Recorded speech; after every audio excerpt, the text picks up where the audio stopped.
اللهم صل على محمد وعلى آل محمد كما صليت على إبراهيم وعلى آل إبراهيم إنك حميد مجيد.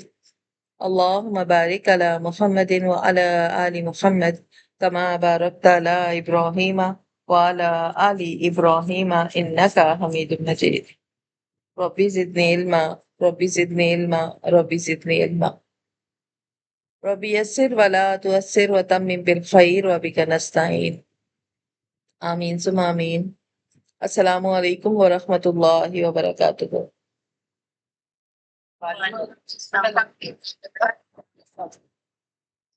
ہم سورہ نساء آج سے شروع کر رہے ہیں. سورہ نساء، اس کا نام النساء، اس کے معنی ہیں عورتیں، کیونکہ اس صورت میں زیادہ تر عورتوں کے کردار پر بات ہوئی ہے، ان کے حقوق پر بات ہوئی ہے، تو اس لیے اسی مناسبت سے اس صورت کا نام نساء رکھا گیا. سورہ نساء قرآن پاک میں چوتھے نمبر پر ہے اور اس میں 176 آیات 176 آیات ہیں اور 24 رکوع ہیں. اور آج ہم اس کی ابتدائی 2 آیات پڑھیں گے. سورہ نساء کی ابتدائی جو آیات ہیں اس میں تقوی پر بات ہوئی ہے، ہمارے سماجی حقوق پر بات ہوئی ہے. گویا سورہ نساء جو ہے اصل میں ہمارے اندر تقوی کی بنیاد سے لے کر ہمارے اعمال کے اظہار تک ہمیں راستہ دکھاتی ہے کہ ہم ایک معاشرے کو درست بنانے کے لیے، ایک گھر کو درست بنانے کے لیے اور ایک بہتر نسل کی پروان چڑھانے کے لیے کہاں سے سٹارٹ کریں گے. سورہ نساء ہمیں یہ بتاتی ہے کہ ہم نے اپنے اندر کی صفائی سب سے پہلے کرنی ہے، اسی لیے سورہ نساء کی ابتدا تقوی سے ہوئی ہے. تو اپنے پاس سورہ نساء کھول لیجئے، آیت نمبر 1. ہم نے سورہ نساء میں جو اس کا انٹروڈکشن کلاس، پہلی کلاس پڑھی، اس میں ہم نے یہ بات بھی دیکھی کہ سورہ نساء میں ہمیں ہمارے معاشرے کے جو کمزور لوگ ہیں ان کے حقوق ملتے ہیں. ہمارے معاشرے میں کمزور ترین لوگ یتیم ہیں جن کو بڑی آسانی سے دبا دیا جاتا ہے. ہمارے معاشرے میں کمزور ترین عورتیں ہیں جن کے حقوق ہر روز پامال کر دیے جاتے ہیں. ہمارے معاشرے میں وارث ہیں جن کی وراثت سے محروم کر دیا جاتا ہے. ہمارے معاشرے میں نکاح کو ایک گیم بنا دیا گیا ہے، ایک خاندانی نظام کی درہم برہم کر دیا گیا ہے. اور ان چاروں ٹاپکس پر سورہ نساء میں بڑی تفصیل کے ساتھ بات ہوئی ہے اور وعید بھی نازل ہوئی ہیں جو اس نظام کو توڑتا ہے، کیونکہ یہ قدرت کا نظام ہے، یہ اللہ کی طے کردہ حدود ہے. ہم اکثر حدود کا ذکر جو ہے زنا اور قتل اور ایسے مقدمات میں لیتے ہیں، لیکن اللہ نے جہاں پابندیاں عائد کر دی ہیں وہ اللہ کی حدود ہیں. لہٰذا سورہ نساء ہمیں لمٹس بتاتی ہے کہ ایک عورت کو اپنی کیا لمٹس رکھنی ہے اور ایک مرد کو اپنی کیا لمٹس رکھنی ہے. تو اسی لیے میں ہر بچی کے لیے لازمی قرار دیتی ہوں کہ وہ کم از کم سورہ نساء کو پڑھے، جانچے کہ اس کی لمٹس کیا ہیں. تو یہ صورت نہ صرف ہمیں بنیادی معاشرے کی چیزوں کو سے آگاہ کر رہی ہے بلکہ ہمیں انسانیت کے بارے میں بھی بتاتی ہے کہ صرف ایک انسان ہو جانا کافی نہیں ہے. آپ کو روحانی بلندی میں حاصل کرنے کے لیے اپنے معاشرے، اپنے گھر کے اندر انصاف کا توازن برقرار رکھنا پڑے گا، رشتوں کی پاسداری رکھنی پڑے گی. یہ رشتے والدین سے سٹارٹ ہوتے ہیں، کیونکہ جب ہم اس دنیا میں آتے ہیں ہمارا سب سے پہلا رشتہ ہمارے والدین ہے اور سب سے آخری رشتہ ہماری اولادیں ہوتی ہیں. تو اس ابتدا سے اخیر کے درمیان بہت سارے رشتے ہمارے ارد گرد چنگٹا بنائے رہتے ہیں. یہ ارد گرد جتنے رشتے ہیں یہ ہمارے تحفظ کے لیے ہیں. تو ہر ایک کی ایک حدود ہے، تو ہمیں ان حدود کو جاننا ہے، ہمیں ان سرکلز کو جاننا ہے کہ کس کو کس سرکل کے اندر رکھنا ہے.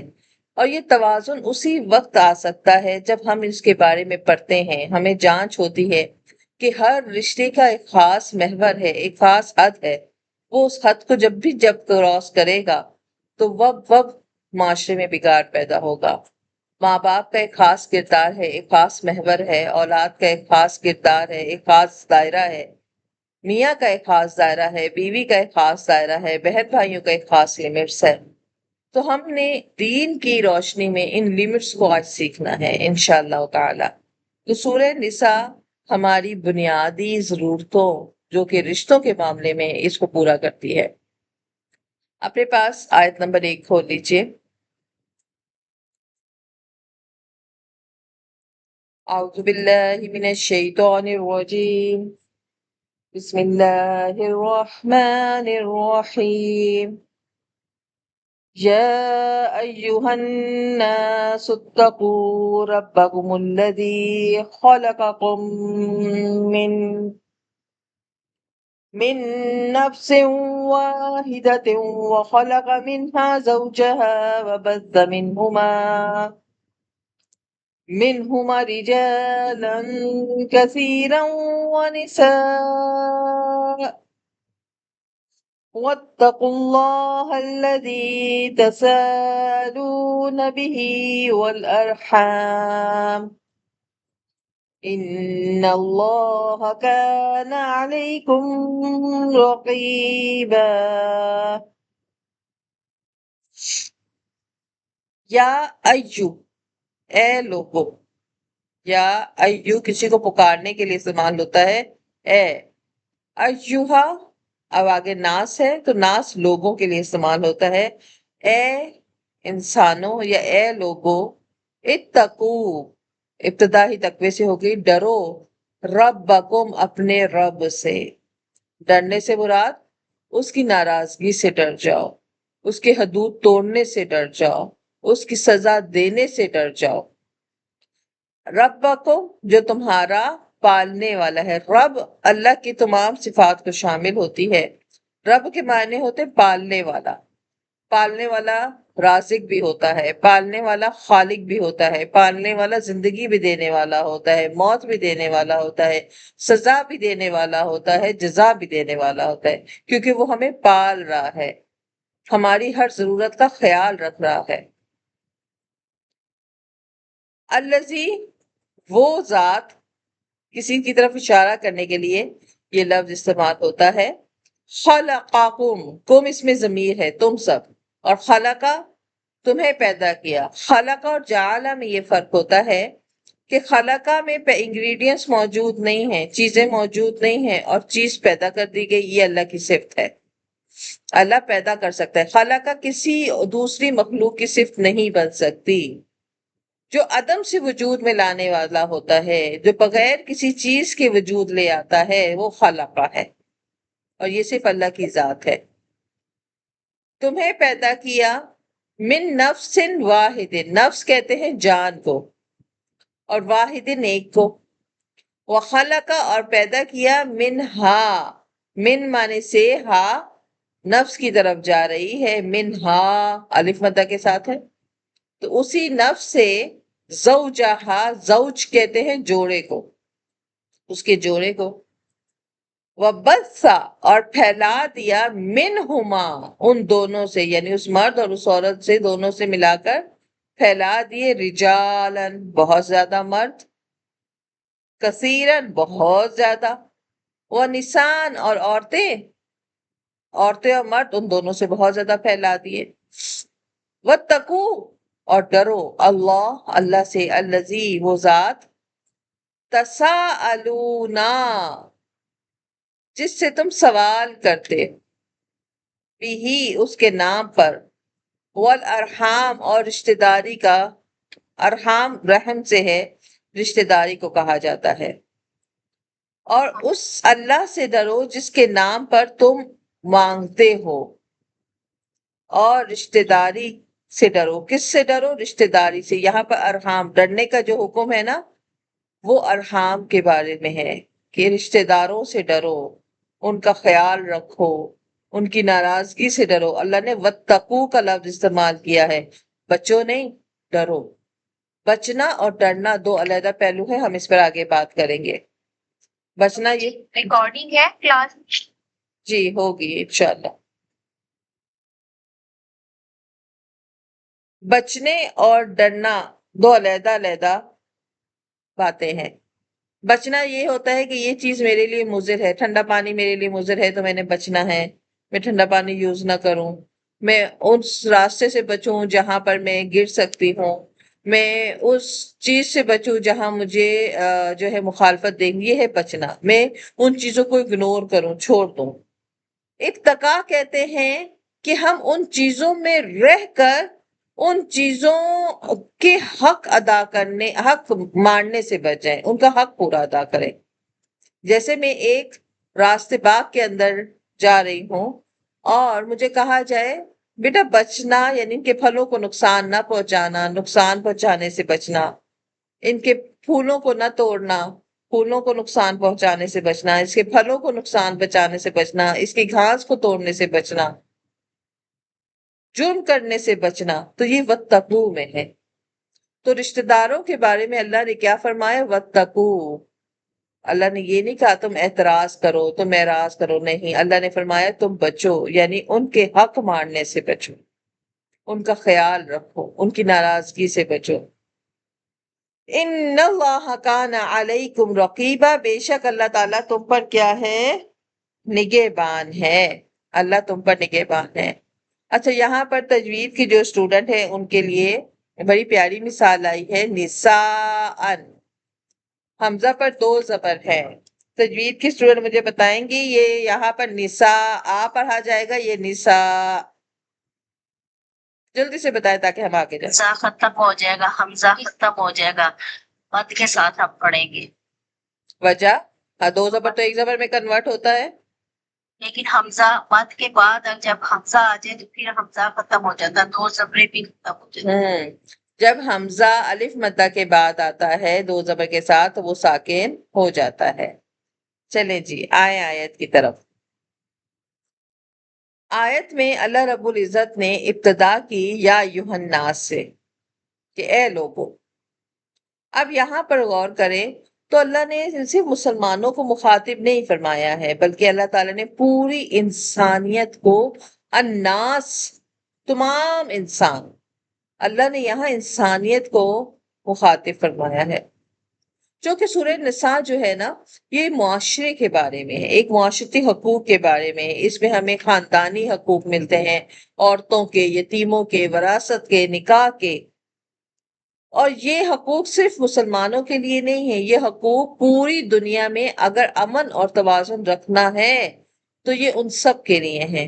اسی لیے اللہ نے فرمایا اے انسانوں. تو اللہ ہمیں یہ بات یاد دلا رہا ہے کہ ہم سب کا جو بنیادی تعلق ہے ایک ہی انسان سے ہے. ہم چاہے نسل کے اعتبار سے، چاہے قوم کے اعتبار سے، چاہے ملک کے اعتبار سے ہم نے اپنے آپ کو کیٹیگریز بنا لی ہے نا، لیکن ہماری جڑیں کہاں جا کے مل رہی ہیں؟ ایک ہی جگہ جا کے مل رہی ہیں، اور وہ ہے حضرت آدم علیہ السلام. لیکن کوئی ہم میں سید بن گیا، کوئی ہم میں قریشی بن گیا، کوئی ہم میں ملک بن گیا، کوئی ہم میں خان بن گیا. ہمارے ابو اس بات پہ بڑا ہنستے تھے. ہمارے علاقے میں جو ایبٹ آباد اور ضلع ہزارہ کی طرف کے علاقے ہیں، کوئی عباسی اپنے آپ کو کہتا، کوئی خان کہتا ہے، کوئی کچھ کہتا ہے. اور آج کی نسل تو اپنے ناموں کے ساتھ یہ بڑی شوق سے لگاتی ہے، عباسی اور خان اور فلاں فلاں.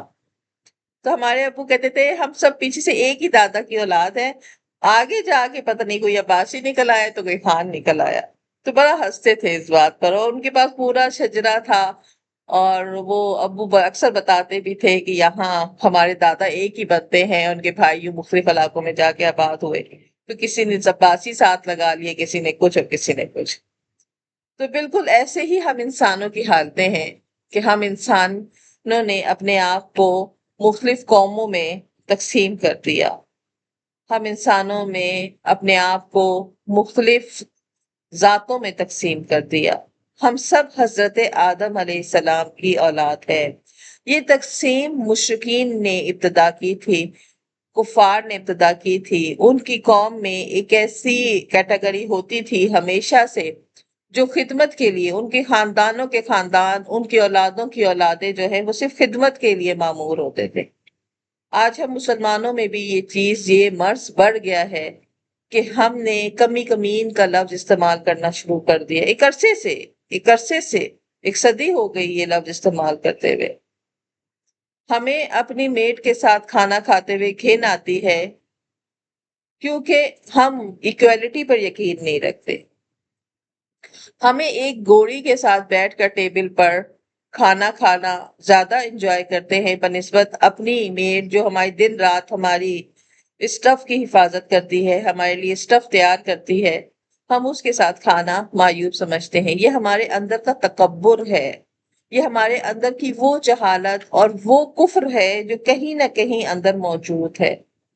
تو اللہ تعالیٰ اس آیت کے ذریعے صرف اس دور کے لوگوں کو نہیں، قیامت تک آنے والے انسانوں کو یہ بتا رہے ہیں کہ تم سب کے سب ایک ہی انسان کی اولاد ہو، تمہیں ایک ہی انسان سے پیدا کیا گیا ہے۔ جب ہم ایک ہی انسان سے پیدا ہیں تو یہ زبان، ملک، خاندان، معاشرتی حیثیتیں، کسی کو اللہ نے بہت رزق دے دیا، امیر ہو گیا، کسی کو اللہ تعالیٰ نے نہیں دیا، یہ اس کی قسمت تھی۔ اللہ نے ہر ایک کی ایک خاص لمٹ رکھی ہے۔ تو تم نے کیا کرنا ہے؟ ڈرنا ہے اپنے رب سے۔ تقوی میں نے ابھی بتایا صرف خوف کا نام نہیں، مجھے اللہ سے ڈر لگتا ہے جی، مجھے اللہ سے بڑا ڈر لگتا ہے، میں تو کسی کا حق۔ تقوی یہ ہوتا ہے کہ آپ کو ہر کام کرتے ہوئے اللہ کا حکم یاد ہو۔ نماز کا وقت ہے، اللہ کا حکم یاد ہے، اقیم الصلاۃ۔ آپ کے پاس مال ہے، اللہ کا حکم یاد ہے، آتوا الزکاۃ۔ آپ کے پاس اگر بولنے کی طاقت ہے، آپ کو یاد ہے اپنی زبانوں کو نرم کرو، اپنے غصوں کو کنٹرول کرو۔ تقوی یہ ہے۔ تقوی صرف زبان سے مجھے ڈر لگتا ہے، مجھے ڈر لگتا ہے، ڈر اس وقت لگتا ہے جب عمل سے ظاہر ہوتا ہے۔ اور کس سے ڈرو؟ اللہ نے یہاں رب کا لفظ استعمال کیا۔ رب جو ہوتا ہے نا، یہ اللہ کی تمام صفات کو شامل ہے۔ تو اس رب سے ہم تمام انسانوں کو ڈرنا چاہیے تاکہ ہم معاشرتی حقوق کے احکام پورے کر سکیں۔ تو اللہ رب العزت یہاں پر یہ فرما رہے ہیں کہ اے لوگوں، اپنے رب کی مخالفت سے ڈرو۔ شاید یہی وجہ ہے کہ یہ آیت نکاح کے خطبے میں لازمی رکھی جاتی ہے۔ کوئی بھی نکاح کا خطبہ ہوتا ہے تو یہ سورہ نساء کی جو پہلی آیت ہے نا، اس کو رکھا جاتا ہے، لیکن آج تک کسی کو اس کا ترجمہ پڑھنے اور سمجھنے کی توفیق نہیں ہوئی۔ خطبے میں دونوں کو، میاں اور بیوی دونوں کو، یہ آیت پڑھانا اور سکھانا اور سنانے کا مقصد یہ ہوتا ہے کہ اب تم ایک نئے بندھن میں جا رہے ہو، لہٰذا اب اللہ سے ڈرنا، اپنے اور دوسرے کے حق کی حفاظت کرنا۔ تو آپ صلی اللہ علیہ وسلم نے جتنے بھی خطبے اس سورہ نساء کے نازل ہونے کے بعد پڑھے، ان تمام میں آپ اس جو آیت تھی اس کو پڑھتے ضرور تھے، اور آپ صلی اللہ علیہ وسلم کے پڑھنے کی وجہ سے نکاح کے خطبے میں اس کا پڑھنا مسنون ہے۔ اور خطاب یا ایھا الناس ہے جس میں تمام انسان شامل ہیں، انسانوں میں مرد بھی ہیں، عورتیں بھی ہیں۔ تو اس آیت کے اختتام پر اللہ تعالیٰ نے جو لفظ استعمال کیا ہے وہ ہے نگران کا، کہ اللہ تمہارا نگران ہے۔ یعنی ہم چاہے جو بھی کرتے رہیں، آخر کار ہمیں اپنے معاملات ہم اللہ سے نہیں چھپا سکتے ہیں، اللہ ہمارا نگران ہے۔ یہاں پر یہ بات کہ نفس واحدہ، ایک نفس سے تمہیں پیدا کیا، کیا مطلب؟ یعنی اس سے مراد حضرت آدم علیہ السلام ہے، کہ تمام انسانوں کی بنیادی اصل جو ہے حضرت آدم ہے۔ اور جب ہم اپنی اصل کے بارے میں سوچتے ہیں تو ہمارے اندر کا تکبر اور فخر خود بخود ختم ہو جاتا ہے۔ جب ہم ایک ہی باپ کی اولاد ہے تو اس کا مطلب ہے ہم سب ایک دوسرے کے بہن بھائی ہیں۔ ہم بعد میں کافر اور مسلم ہیں، ہم انسانیت کا ہم میں رشتہ موجود ہے۔ مسلمان دین اسلام کبھی بھی آپ کو ظلم کی دعوت نہیں دیتا، کبھی بھی یہ نہیں کہتا کافر ہے تو اس کو مار لو، اس کی زمینیں چھین لو۔ نو، اللہ تعالیٰ نے ہمارے لیے حدود مقرر کی ہیں، بحیثیت انسان ہماری حدود ہیں، ہم کسی کی حد کے اندر نہیں داخل کر سکتے۔ پھر اللہ نے یہ بھی ہمیں بتایا کہ اسی مرد سے اللہ نے خلق منہا زوجہا، اس کا جوڑا پیدا کیا، اور اس سے مراد حضرت حوا علیہ السلام ہے۔ اور اللہ تعالیٰ نے حضرت آدم علیہ السلام کا جب جوڑا کہا، جتنے مرد اور عورتیں جو ازدواجی تعلق میں ہیں وہ بھی جوڑے ہیں۔ جوڑا کہنے کا مقصد یہ ہوتا ہے، جوڑا کہنے کا جو مقصد ہے وہ یہ ہے کہ ہمیں یہ بات اللہ تعالیٰ سمجھانا چاہ رہے ہیں کہ جو چیز جوڑے میں ہوتی ہے نا، وہ مفرد کامیاب نہیں ہو سکتی۔ اس دنیا میں مرد کو عورت کی ضرورت ہے کیونکہ عورت اس کا حصہ ہے، اور عورت چونکہ مرد سے نکلی ہے، مرد کا حصہ، اس لیے عورت کو مرد کی ضرورت ہے۔ یہ کشش ایک دوسرے کے لیے رکھیں گے، رکھتے رہیں گے۔ ہاں، حدود ہیں، حدود کا خیال رکھنا پڑے گا۔ تو اللہ تعالیٰ نے عورت اور مرد کو جوڑے کی شکل میں پیدا کرنے کی وجہ ہی یہ ہے کہ یہ قدرتی طور پر ایک دوسرے کی طرف اٹریکٹ ہوں گے۔ وَبَثَّ مِنْهُمَا رِجَالًا كَثِيرًا، اور ان دونوں میں سے پھر اللہ تعالیٰ نے بہت زیادہ عورتیں اور مرد پھیلا دیے۔ بسا کہتے ہیں کسی چیز کو بہت زیادہ پھیلانا، منتشر کرنا۔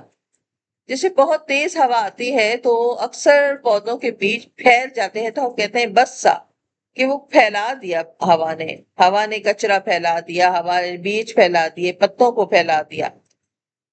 تو بالکل ایسے ہی حضرت آدم علیہ السلام کی اولاد اللہ نے کثرت کے ساتھ عطا کی، اور اس نے پوری دنیا میں یہ پھیل گئے۔ تو پوری انسانی نسل جو شروع ہوئی وہ حضرت آدم علیہ السلام اور بی بی حوا سے ہوئی، اور آج یہی انسانیت جو ہے مختلف قومیں، زبانیں، معاشرے بن گئے۔ ہر وقت کے ساتھ ساتھ چیزیں چینج ہو گئی۔ اکثر کچھ بچیاں سوال کرتی تھیں کہ اگر ہم ایک ہی بات، تو ہماری لینگویجز ایک کیوں نہیں ہے؟ ہم کسی علاقے میں کچھ بول رہے ہیں، ہم کسی علاقے میں کچھ بولتے ہیں۔ تو ہم اپنے ماحول سے بہت چیزیں ایبزارب کرتے ہیں۔ جیسے ہم میں سے بہت سارے پاکستانی فیملیز ہیں، وہ باہر کے ملکوں میں جا کر رہنا شروع انہوں نے کر دیا، وہاں ان کے بچے پیدا ہوئے۔ اب وہ بچے جب یہاں پر آئے تو ان بچوں میں سب سے بڑی جو چیز کمی ہے وہ ان کی مدر لینگویج تھی، یعنی ان کی مادری زبان۔ وہ پنجابی نہیں بول سکتے تھے، وہ پشتو نہیں بول سکتے تھے، وہ اردو بھی بڑی مشکل سے بولتے تھے۔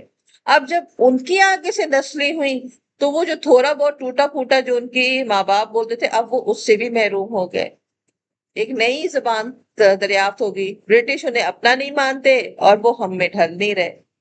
تو یوں ایسا ہی کچھ ہوا ہوگا جب مختلف علاقوں میں لوگ گئے اور اپنی ضرورت کے اعتبار سے چیزوں کے نام رکھنا شروع کیے، تو مختلف لینگویجز بنی، علاقوں کے حساب سے قومیں بنی۔ ہم پاکستانی ہیں تو کوئی ایشیائی، کوئی سعودی، تو مختلف علاقوں کے حساب سے قوموں میں تقسیم ہو گئے۔ آگے جو اللہ فرماتے ہیں وَاتَّقُوا اللَّهَ الَّذِي تَسَاءَلُونَ بِهِ، اس اللہ سے ڈرو جس کے نام پر تم ایک دوسرے سے اپنے حقوق مانگتے ہو۔ تساءلون کہتے ہیں آپس میں سوال کرنا، آپس میں حق مانگنا۔ تو جس کے نام پر ہم کہتے ہیں اللہ کے واسطے میرا حق دے دو، تو اللہ وہی بتا رہے ہیں کہ اس اللہ سے ڈرو جس کے واسطہ دے کر تم ایک دوسرے سے حق مانگتے۔ عرب معاشرے میں لوگ ایک دوسرے کو کہتے تھے اسألک باللہ، یعنی میں تم سے اللہ کے واسطے سوال کرتا ہوں۔ لہٰذا اللہ تعالیٰ فرما رہے ہیں کہ جس اللہ کا نام لے کر تم ایک دوسرے سے اپنے مطالبات کرتے ہو، تو تسألون کا آپ ترجمہ کیا کریں گے؟ ایک دوسرے سے مطالبات کرنا، ایک دوسرے سے مانگنا۔ تو اس اللہ کا تقوی بھی اختیار کرو۔ اس سے ہمیں ایک سبق یہ ملتا ہے کہ اللہ کا نام صرف اپنے مطلب کے لیے استعمال نہیں کرنا چاہیے، بلکہ اللہ کے نام کو ہم نے حق کے ادا کرنے کے لیے استعمال کرنا ہے۔ کیونکہ تقوی کا حقیقی مفہوم کیا ہے؟ خوف نہیں ہے، اللہ کی عظمت ہے، اس کی اطاعت ہے۔ تقوی ہم نے صرف اللہ کے غضب، اللہ ناراض ہو جائے گا، اللہ کے عذاب مل جائے گا، نہیں۔ تقوی کی حقیقی روح کیا ہے کہ ہم اللہ کی عظمت کو دل میں رکھتے ہوئے نافرمانی سے بچیں، اپنی زندگیوں میں اس کے احکام کے مطابق گزاریں۔ تو یہاں تقوی کے ساتھ جب اللہ نے رب کا لفظ استعمال کیا تو اس میں حکمت یہ تھی کہ جب انسان کو یاد دلایا جائے کہ جو تمہیں پالنے والا ہے اس کا یہ حق ہے کہ تم اس کے فرمانبردار بن کے رہو، اس کے نافرمان نہ بنو۔ تو اب اللہ تعالیٰ آگے فرماتے ہیں کہ وہ اللہ تمہیں جس کا نام لے کر تم ایک دوسرے سے مانگتے ہو تو تم ارحام، رحم، ارحام بھی یہ آیت کا سب سے اہم حصہ ہے جس میں پوری آیت اللہ تعالیٰ نے بنائی ہے۔ ارحام رحم کو کہا جاتا ہے، رحم بچہ دانی، جس میں بچہ پیدائش سے پہلے ماں کے پیٹ کے اندر ایک جھلی کے اندر رہتا ہے تو اسے بچہ دانی یوٹرس کہا جاتا ہے۔ اور یہ جو رشتہ داری ہے اللہ تعالیٰ نے اسے اسی رحم کا کیا، کیونکہ قرابت یہی رحم ہے، اور انسان جو ہے اپنے تعلقات اور اپنے رشتہ داری کو اللہ تعالیٰ نے یہاں رحم کے رشتے سے کنیکٹ کیا۔ جس طرح رحم جو ہے وہ کسی بچے کے ارد گرد رہتا ہے، اس بچے کی حفاظت کرتا ہے ماں کے پیٹ کے اندر، بالکل ویسے ہی یہ رشتہ داریاں جو ہیں یہ وہ باریک جھلیاں ہیں جو ہر انسان کے دل لپٹی ہوئی ہیں۔ ہم جتنی مرضی کوشش کریں ہم ان جھلی کو اپنے آپ سے علیحدہ نہیں۔ ہم جب اس دنیا میں آئے ہیں تو ہم رحم مادر سے جب اس دنیا میں آئے تو ہم رشتہ داریوں کی جھلیوں میں لپیٹے ہوئے آئے ہیں۔ ہمیں ان کے ساتھ ہی یہاں سروائیو کرنا ہے، ہمیں والدین کے رشتہ نبھاتے ہوئے اس دنیا میں سروائیو کرنا ہے، ہمیں بہن بھائیوں کے رشتے نبھاتے ہوئے اس دنیا میں سروائیو کرنا ہے، ہمیں دادا دادی نانا نانی چچا پھپھیاں خالہ ماموں ان رشتوں کو نبھاتے ہوئے اس دنیا میں سروائیو کرنا ہے۔ ہم زمین سے نہیں اگے ہوئے، یہ بات یاد رکھے گا۔ اگر ہم زمین سے اگے ہوئے ہوتے تو زمین سے علیحدہ کر کے ہم اپنا کوئی بسیرا بنا لیتے، کہیں بھی جا کے بس جاتے، لیکن ہم رحم سے نکلے ہوئے ہیں، اور رحم کے پیدا کیے ہوئے ہیں تو ہم رحم کے اندر پھنسے ہی رہیں گے، ہم رشتوں میں پھنسے ہی رہیں گے۔ تو ان خونی رشتوں کو، ان قرابت داریوں کو ہم نے سمجھنا ہے، اس لیے ان کو رحم کہا گیا۔ تو رحم سے مراد خونی رشتے ہیں، رشتہ داریاں ہیں، قرابت داریاں ہیں، یعنی والدین، بہن بھائی، اولاد، چچا پھپھیاں ماموں خالہ، دوسرے جتنے قریبی رشتے ہیں یہ تمام رحم کے اندر آتے ہیں۔ تو رحم کے معنی جب بھی آپ سے پوچھا جائے تو رحم کہتے ہیں بچہ دانی کو، جس میں بچہ رہتا ہے، اور رشتے کو بھی رحم قرآن نے اسی لیے کہا جس طرح پیٹ کی غلاظت کے اندر اللہ تعالیٰ اس بچہ دانی کو حفاظت، وہ بچہ دانی لپٹی رہتی ہے بچے کے گرد اور بچے کی حفاظت کرتی ہے اس کی پیدائش تک، تو بالکل ایسے ہی دنیا میں رشتے جو ہیں وہ انسان کے گرد لپٹے رہتے ہیں۔ اب انسان نے ان سے کیا حقوق ان کے ادا کرے، تو اس میں حسن سلوک سب سے بہترین ہے، اپنے اخلاق کو اچھا رکھے۔ اگر آپ کسی کو کچھ دینے کے قابل نہیں ہے نا تو اخلاق اچھا رکھیں۔ ہم ہمیشہ یہ بات کرتے ہیں کہ ہمارا حق کیا ہے، ہمیں حق نہیں ملا، ہمیں حق اللہ دیتا ہے، ہمارا حق ہم نے یہ تو جان لیا، ہمارے اوپر کس کا حق ہے، ہماری کیا ذمہ داریاں ہیں، کیونکہ اللہ تعالیٰ نے کہیں پر بھی یہ نہیں فرمایا کہ تم اپنا حق حاصل کرو۔ اللہ نے یہ پورا قرآن اس سے بھرا ہوا ہے، فلاں کا حق ادا کرو، فلاں کا حق، فلاں حق، فلاں حق، اپنے فرائض ادا کرو۔ تو رشتہ داروں کے بھی حقوق ہیں، والدین حق رکھتے ہیں، بہن بھائی حق رکھتے ہیں، چچا پھپھی خالو ماموں حق رکھتے ہیں۔ بلا وجہ ان سے تعلق ختم کرنے والے کو اللہ تعالیٰ نے سخت ناپسند کیا ہے۔ اسلام میں صلح رحمی کا بہت زیادہ حکم ہے۔ عبداللہ ابن سلام رضی اللہ تعالیٰ نے فرماتے ہیں کہ رسول صلی اللہ علیہ وسلم جب مدینہ تشریف لائے اور میں حاضر ہوا تو آپ کی وہ مبارک کلمات جو سب سے پہلے میرے کانوں میں پڑے تھے کہ آپ نے اے لوگوں ایک دوسرے کو کثرت سے سلام کیا کرو، اور اللہ کی رضا جوئی کے لیے لوگوں کو کھانا کھلایا کرو، صلح رحمی کیا کرو، اور ایسے وقت میں نماز کی طرف سبقت کرو جبکہ عام لوگ نیند میں ہوں۔ یاد رکھو اس پر عمل کر کے تم حفاظت اور سلامتی کے ساتھ بغیر کسی رکاوٹ میں جنت پہ پہنچ جاؤ گے۔ اسی طرح ایک اور حدیث تھی جو حضرت ام المومنین حضرت میمونہ رضی اللہ تعالیٰ عنہ سے مروی ہے کہ آپ ایک باندی کو آپ کے پاس ایک باندی تھی کام کرنے کے لیے، آپ نے اس کو آزاد کر دیا۔ نبی کریم صلی اللہ علیہ وسلم سے اس کا ذکر کیا، آپ نے فرمایا کہ اگر تم اس سے اپنے ماموں کو دے دیتی تو زیادہ ثواب ہوتا۔ اس طرح ایک اور حدیث میں آپ صلی اللہ علیہ وسلم نے فرمایا کہ کسی محتاج کی مدد کرنا صرف صدقہ ہوتا ہے، اور کسی رشتہ دار کی مدد کرنے سے آپ کو 2 ثواب ملتے ہیں، نمبر 1 صدقے کا، اور نمبر 2 صلح رحمی کا۔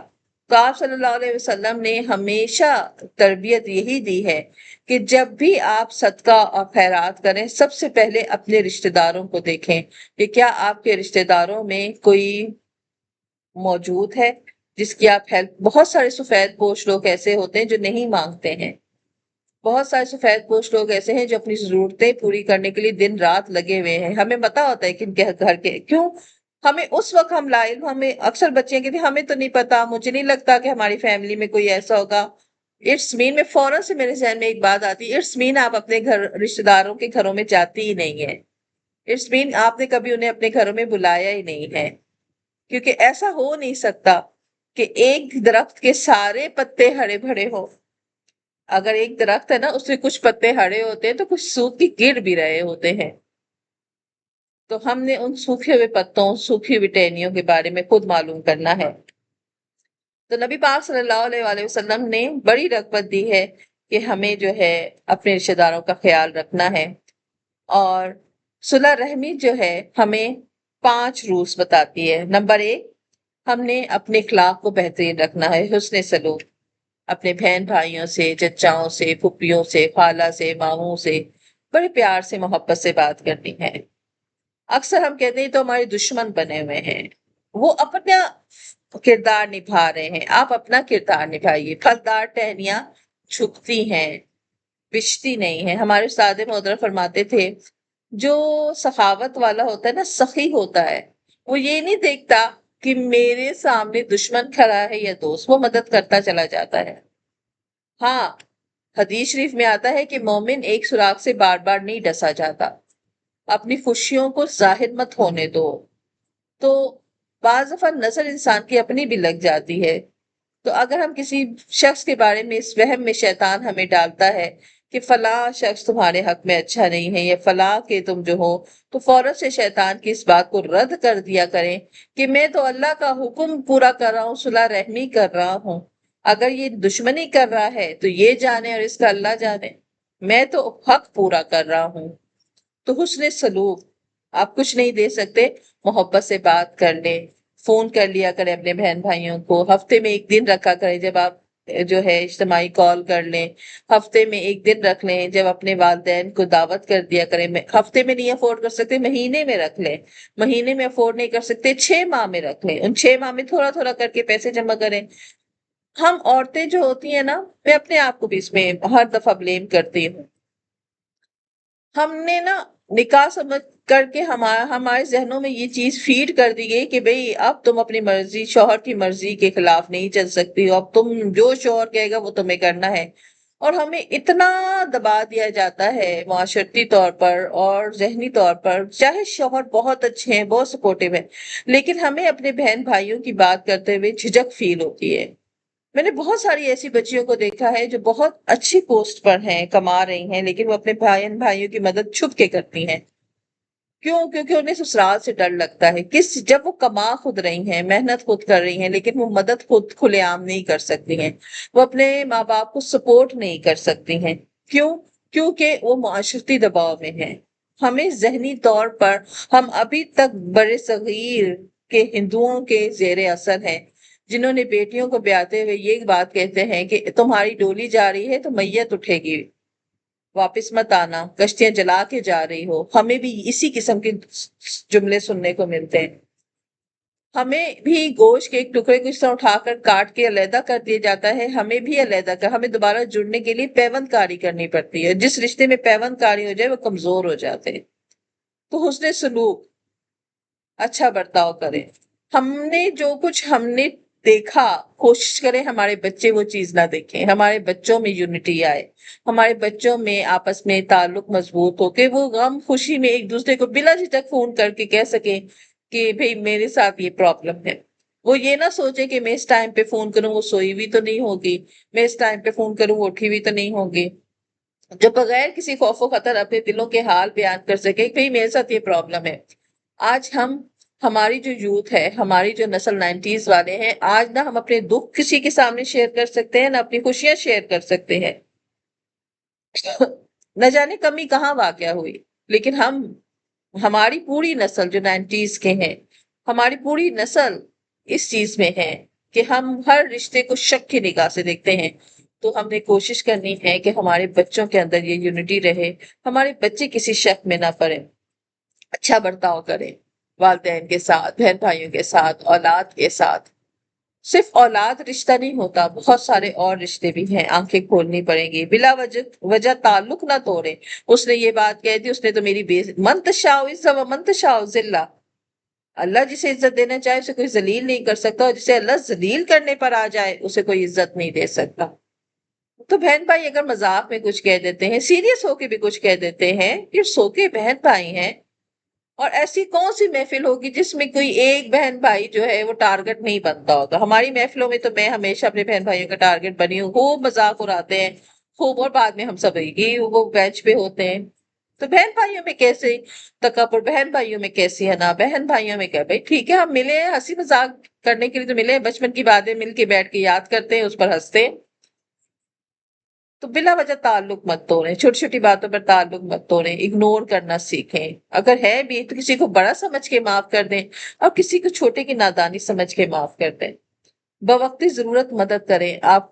اتنا آپ ان کے ساتھ تعلق رکھیں، آپ کو پتا ہو کہ اس وقت وہ ضرورت مند ہے، اس وقت اس کے اوپر مشکل آئی بھی ہے، اس وقت ان کے ساتھ جو ہے ہارڈ ٹائم ہے. میں اکثر اپنی باجی کو کہتی ہوں کہ انہیں نہ جانے کیسے پتا چل جاتا ہے کہ ہم بہن بھائیوں میں کب مشکل آ گئی، اور ہم بہن بھائیوں ان کا فون فوراً آ جاتا ہے. ہمیں یہ بات بڑی سرپرائز کرتی ہے کہ انہیں کیسے پتا چل جاتا ہے. تو اتنا تعلق ہم نے رکھنا ہے. آپ کی ایک فون کال کسی کے لیے بڑی سہارا بن سکتی ہے. حقوق کی ادائیگی کرنی ہے، تو یہ ارحام میں آتا ہے یہ سارے حکم. تو اللہ تعالی ہمیں ارحام کے حق ادا کرنے والا بنائے. تو اس پہلی آیت کے 4 بنیادی مقاصد ہیں. پہلا، اللہ ہمارا رب ہے. ہم نے اللہ کو ہی اپنا مشکل کشا سمجھنا ہے، اللہ کو ہی ہم نے اپنا رزق دینے والا سمجھنا ہے. اللہ کے ساتھ کسی کو شریک، جب وہ پالنے والا ہے تو پالنے والے کو فکر ہے رہتی ہے. سردیاں آ گئی ہیں تو میں نے ان کو کیسے ٹریٹ کرنا ہے، گرمیاں آ گئی ہیں میں نے اس کو کیسے ٹریٹ کرنا ہے. ہم نے ایفرٹ کرتے رہنا ہے. اللہ کا اختیار ہے، وہ ہمیں خود بخود پالے گا، وہ ہمیں خود بخود بچائے گا. بس ہم نے ایفرٹس کرتے رہنا ہے. تقوی کا حق یہ ہے کہ ہم اللہ کے حقوق کو ادا کرتے رہیں. دوسرا پیغام، ہماری نسل اصل میں ایک ہی ہے. ہم سب حضرت آدم اور بی بی حوا کی اولاد ہیں. لہٰذا تکبر اور غرور کی وجہ سے اللہ نے اگر کچھ دے دیا ہے تو وہی رب سوئی گھماتے ہوئے بھی اسے دیر نہیں لگتی. بہت سارے لوگ ساری زندگی جن آسائشوں کو حاصل کرنے میں، پوری ایفرٹ میں، محنت میں جوڑ جوڑ کے وہ ایک محل بناتے ہیں، اور آخر میں انہیں خود بیماریاں لگ جاتی ہیں اور وہ ان چیزوں کو انجوائے نہیں کر پاتے. تو اللہ تعالیٰ جتنا دے ہمیشہ یہ دعا کیا کریں کہ رب العالمین ہمیں اس سے بھرپور انجوائے کرنے والا، اس سے بھرپور فائدہ حاصل کرنے والا بھی بنائے. مرد اور عورت ایک دوسرے کی ضرورت ہے. مرد اور عورت ایک دوسرے کا اٹریکشن ہے. یہ متوازن رشتہ ہے. ہم یہ نہیں کہہ سکتے کہ کوئی مرد جو ہے وہ عورت کے بغیر رہ سکتا ہے، یا کوئی عورت مرد کے بغیر رہ سکتی ہے. میاں بیوی کا رشتہ ایک قدرتی رشتہ ہے، اور ہمیں اس کے رشتے کو مضبوط کرنے کے لیے حقوق اور ذمہ داریوں کو ادا کرنا ہوگا. اور اس کے بعد رشتہ داروں کے حقوق بھی ہمیں ادا کرنے ہیں. اور اللہ تعالیٰ ہمارے ہر عمل کو دیکھ رہا ہے، کیونکہ آیت کے اخیر میں ہے ان اللہ کان علیکم رقیبا. اللہ تعالیٰ تم پر رقیب ہے. رقیب کہتے ہیں نگہبان کو، رقیب کہتے ہیں ہر وقت دیکھنے والے کو، رقیب کہتے ہیں نظر رکھنے والے کو. تو اللہ تعالیٰ تمہیں دیکھ رہا ہے. اور آج ہم آیت نمبر 1 ہی کر پائے. اللہ سے دعا ہے کہ اللہ تعالیٰ ہمیں اس آیت کا حق ادا کرنے والا بنائے، اور ہمیں بہترین طریقے سے عمل کرنے والا بنائے. ترجمہ جلدی سے دیکھ لیجئے. بسم اللہ الرحمن الرحیم. یا ایھا الناس اتقوا ربکم الذی، اے انسانوں ڈرو اپنے رب سے، اے انسانوں ڈرو اپنے رب سے، الذی وہ ذات خلقکم من نفس واحد، جس نے تمہیں پیدا کیا ایک نفس سے، وخلق منہا زوجہا، اور پیدا کیا اس نفس سے اس کا جوڑا، وبث منہما رجالا کثیرا ونساء، اور پھیلا دیے ان دونوں سے بہت زیادہ مرد اور عورتیں، واتقوا اللہ، ڈرو اللہ سے، الذی وہ ذات تسالون، تم ایک دوسرے سے سوال کرتے ہو بھی اس کے نام پر، والارحام، اور رشتہ داری سے ڈرو، ان اللہ بے شک اللہ تعالیٰ کان علیکم رقیبا، تم پر نگہبان ہے، اللہ تم پر ہمیشہ نگہبان ہے۔ تو یہاں پر آج کی آیت ختم ہوتی ہے۔ کسی نے کوئی سوال کرنا ہے تو کر دیجیے۔ اچھا جی، یہ جب آپ نے جتنے بھی اب تک صورتیں پڑھ لیا، یا ایو مان والا بھی آیا ہے، لوگوں کے لیے بھی آیا ہے، تو یا یہ جو پکارنے کے لیے آتا ہے، یا تو ہے ایو، تو وہ آگے پھر ناس بھی ہے، تو یہ ڈبل ڈبل جیسے آپ نے پوچھا تھا کہ یا کا کیا مطلب ہے، اور ایو کا بتایا، ایو کا تو آپ نے بتایا نا لوگوں، تو پھر آگے ناس بھی آ جائے گا، پھر کیا کریں گے؟ یا ایوہا، یا اے حرف ندا ہے، اور ایوہا بھی جو ہے حرف ندا کے لیے استعمال ہوتا ہے، جیسے ہم اردو میں کہتے ہیں اوئے اوئے سن تو صحیح، ہم یہ کہتے ہیں نا کسی کو متوجہ کرنے کے لیے، یا ہم کوئی ہمارے پاس ہی بیٹھ رہا ہوا ہوتا ہے تو اسے ہم نے کوئی بات خاص سمجھانی ہوتی ہے تو ہم اسے کیا کہتے ہیں، تو سن رہا ہے نا میں کیا حالانکہ وہ سن رہا ہوتا ہے، ہم اسے تاکید کے لیے کہتے ہیں تو سن رہا ہے نا میں کیا کہہ رہا ہوں، تو یہ کیا ہوتی تاکید ہے، تو جب یا کے بعد ایوہا آ جاتا ہے تو یہ تاکید کے لیے آتا ہے کہ متوجہ ہو جاؤ، بڑی خاص بات آگے کی جا رہی ہے۔ جی ٹھیک ہے، جزاک جی یہاں کے لوگوں کو متوجہ کیا جائے۔ ہاں، متوجہ کرنے کے لیے، تاکید کے لیے آتا ہے، یا ایوہا حرف ندا کے بعد ایوہا کا جو لفظ ہے یہ تاکید کے لیے آتا ہے۔ اور یہاں پہ دوسرا ارحام جو ہے، اس کا مطلب یہ ہوگا کہ ہمیں رشتہ داری میں کٹ آف نہیں کرنا چاہیے، رشتہ نہیں، داروں کے جو ہے وہ آگے پڑھیں، یہ سورہ نساء پوری بھری ہوئی ہے، کیا کیا حق کس کس کے، ایک ایک حق کو اللہ نے واضح کیا ہوا ہے۔ ہم رحم کو کاٹ ہی نہیں سکتے، کیونکہ رحم جو ہے نا یہ بچہ دانی سے ہے، جس طرح بچہ دانی جو ہے بچے کو لپیٹ کے رکھتی ہے نا، بچہ حفاظت میں رہتا ہے، تو اس دنیا میں آ کر ہم اس رشتوں میں لپٹے ہوئے ہیں، ہمیں بظاہر لگتا ہے کہ یہ غلاظت ہے، گندگی ہے، اکثر ذہنوں میں آتے ہیں رشتے تو گند ہے، ہمارے جملے یہی ہوتے ہیں عام زندگی کے، لیکن یہ گند ضرور ہے، یہ ہماری حفاظت کے لیے ہے۔ ٹھیک ہے، جزاک اور کوئی سوال؟ چلیں جی، اللہ تعالیٰ ہم سب کے علم میں عمل میں اضافہ فرمائے اور ہمیں اس قابل بنائے کہ ہم قرآن کو بہترین طریقے سے پڑھ کر سمجھ کر اور اس پر عمل کر سکیں۔ اللہ تعالیٰ ہمارے تمام صغیرہ کبیرہ گناہوں کو معاف فرمائے اور اللہ تعالیٰ ہمیں عمل کی توفیق عطا فرمائے۔ آمین ثم آمین، وآخر دعوانا الحمدللہ رب العالمین، سبحان ربک رب العزت عما یصفون وسلام علی المرسلین والحمدللہ رب العالمین۔ السلام علیکم ورحمۃ اللہ وبرکاتہ۔ وعلیکم السلام ورحمۃ اللہ۔